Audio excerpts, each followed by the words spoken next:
There's life after breast cancer. 10 months ago, these are the words that were said to me.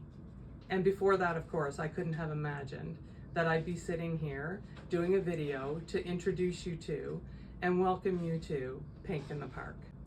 I have a strong family history of breast cancer with an aunt, my mother, and a sister diagnosed at age 43. But when the words come at you, they always come as a surprise. On August 15th, I was standing in my kitchen talking to my friend, and I put my hand on my chest and I thought, that tissue feels really dense, I need to check that. And it was a few days before I got back to it, but on August 23rd, my family doctor said, you need to have an urgent mammogram. On the 28th, I had a mammogram, and using ultrasound, we had a pretty clear diagnosis that I had a cancer. A biopsy was taken and a radar-guided surgical clip was implanted through my skin and near my tumor so that my surgeon would be easily able to find my tumor for surgery. On the 10th of September, I heard the letters TNBC for triple negative breast cancer for the first time. I was quickly introduced to my surgeon, Dr. Chu, my radiation oncologist, Dr. Sherwood, and my medical oncologist, Dr. Groom. And although I love her, and she knows it, meeting Dr. Groom was the worst day of my life. Well, mentally, I felt really strong through all of my journey from the day I was diagnosed until now. When a doctor sits in front of you and tells you all of the possible side effects that can happen from a medication that you're going to be required to take, you imagine all of them happening to you. And this is simply not true.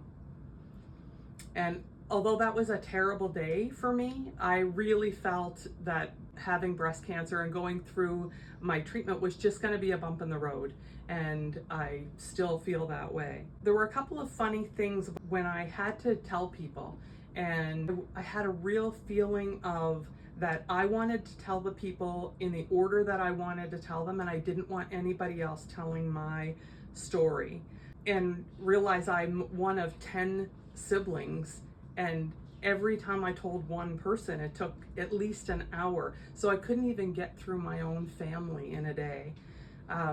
It took, a couple of days to get through them, friends that I wanted to tell, and then I had to tell my children.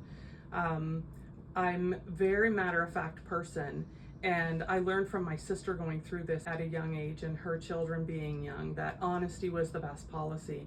And I didn't really have tears when I told them, and when they did, I just talked through their tears.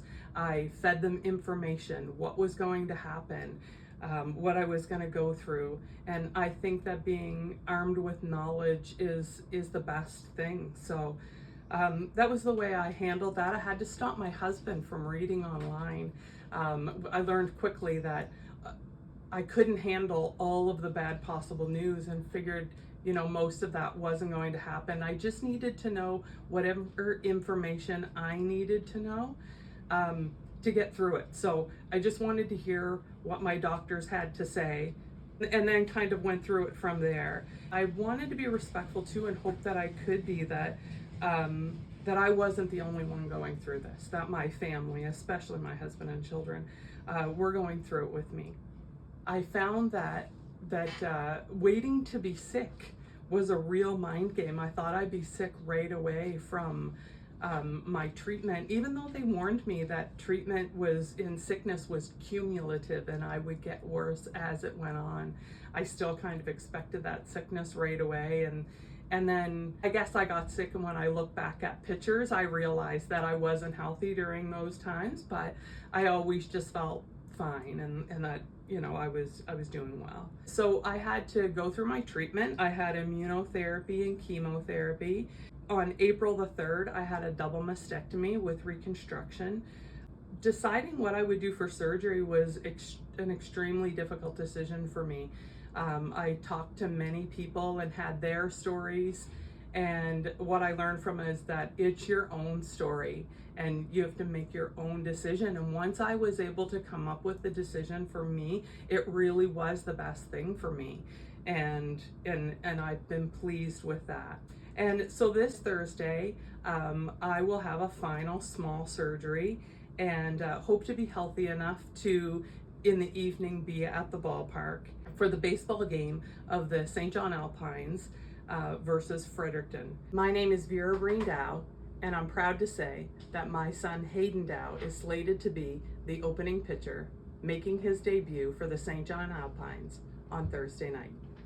Hayden just graduated from Southeast Missouri State University, where he's been playing NCAA Division I baseball for the past 3 years. In the US, Hayden is nationally ranked in 5 pitching categories this year, and hopefully he'll put on a good show Thursday night. So come on out to the ballpark.